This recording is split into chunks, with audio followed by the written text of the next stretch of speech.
O que todo engenheiro e todo arquiteto precisa saber? Preste atenção, na engenharia e na arquitetura existem diversos nichos de atuação e você só pode ser especialista em várias áreas. Porém, tem uma única atividade que todo engenheiro, todo arquiteto é obrigado a saber fazer. Que item é esse? Levantamento de quantitativos. Isso mesmo. Todo engenheiro, todo arquiteto precisa saber levantar quantitativos, tá? Independente da área de atuação que ele esteja atuando. Por quê, Felipe? Vou dar aqui 4 motivos básicos, somente 4, para te provar que você precisa saber levantar, tá certo? De forma precisa. O primeiro deles é o quê? O orçamento. Como assim, Felipe? Para poder pegar uma obra, eu preciso passar um orçamento para o meu cliente e fechar com ele, tá? Então, eu obrigatoriamente preciso saber levantar quantitativos, tá? Porque o orçamento, tá certo? Ele é o quê? A junção dos levantamentos colocando o preço dessas etapas desse serviço. Então, para ter um bom orçamento, eu tenho que ter um bom levantamento quantitativo. Então, se você é engenheiro ou arquiteto e quer pegar obra, quer pegar algum serviço, eu tenho que saber levantar até para poder passar a minha proposta para o meu cliente. Ah, Felipe, beleza. Para fazer orçamento, eu já sei que eu precisava saber levantamento quantitativo. O que mais que eu preciso? Por quê? Me explica. Vamos lá. Segundo ponto, planejamento. Ó, o que é que tem a ver planejamento de obra com levantamento quantitativo? Tudo a ver, exatamente tudo. Como que eu vou saber a duração daquela atividade se eu não sei quanto de serviço vai ser executado?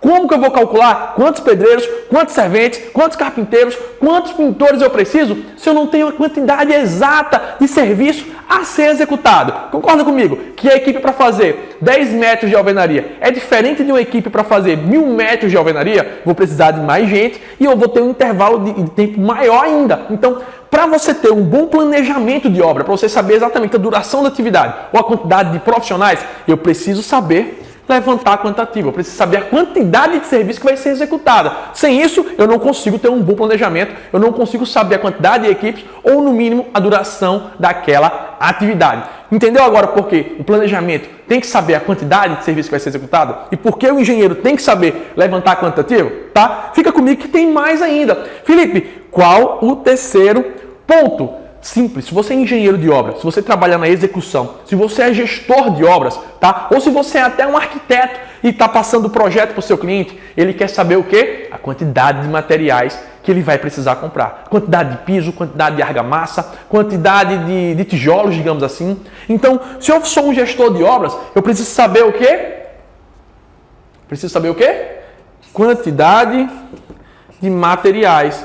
Preciso saber o que comprar. Como comprar? Ó, comprar. Saber como comprar. Então, quanto que eu vou comprar? Eu vou saber quantos tijolos eu vou precisar, eu vou saber quanto de piso eu vou precisar, baseado no levantamento de serviço, tá? Se eu vou ter 100 metros quadrados de piso, eu vou ter uma quantidade de piso. Se eu vou ter 1000 metros de alvenaria, eu vou ter uma quantidade de tijolos. Então, eu preciso saber levantar todos os quantitativos para poder comprar o material. Eu não vou chegar na loja e dizer, olha, eu quero fazer a minha alvenaria. Me dá aí uma quantidade de tijolo. Quanto de tijolo você vai precisar? Ah, não sei. Eu só tenho uma casa e quero saber quanto precisa de tijolo. Não funciona assim. Eu preciso saber quanto de serviço vai ser executado para poder comprar esse material. Então, se você é engenheiro de obra, se você é arquiteto, acontece muito. A gente tem um setor de arquitetura aqui. Quando a gente manda o projeto, já manda uma tabela com as quantidades de piso, por exemplo. E isso é muito importante. Eu precisava saber levantar para poder passar a lista de compra de materiais, seja para o cliente ou seja para eu na minha obra poder comprar de forma precisa, sem estar acumulando material ou deixando faltar material dentro da minha obra. Então, falei os 3 pontos. Agora me fala o 4º ponto, Felipe. Pagar. Opa, parou aqui. Muito importante. Pagar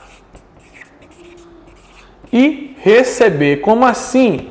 Se você trabalha com obras, você trabalha com empreiteiros, trabalha com produção de operário, você paga eles por produção, por metro quadrado, por quantidade de serviço executado. Se porventura eu quantifico errado, eu posso pagar meu funcionário a mais ou a menos, gerando causas trabalhistas, tá? Outro detalhe importante, quando eu trabalho com obras ou com obra pública ou obra privada, eu recebo geralmente por medição. A cada intervalo de tempo, uma quantidade de serviço executada, eu levo para o meu cliente uma planilha de medição, então eu levanto tudo que eu executei, coloco o preço e a gente mede e eu recebo. Então, para pagar funcionário, para pagar terceirizado, para pagar empreiteiros, eu preciso ter a quantidade de serviço que eles executaram. Para receber do meu cliente, para receber do órgão público, eu preciso ter a quantidade de serviço que eu executei. Então, eu sou obrigado a saber levantar quantitativo. Tem algumas coisas, pessoal, na engenharia e na arquitetura que não vão mudar. Então, dependendo da área que você vai seguir, eu tenho que saber ler e interpretar projetos e tenho que saber levantar quantitativos. E aí, responde para mim aqui nos comentários, qual a tua maior dúvida? Qual o serviço que você tem a maior dificuldade na hora de levantar infraestrutura, na hora de levantar forma, na hora de levantar concreto, na hora de levantar instalações elétricas, na hora de levantar instalações hidráulicas? Comenta aqui, quem sabe eu não grave um vídeo para te ajudar. Grande abraço, tchau, tchau!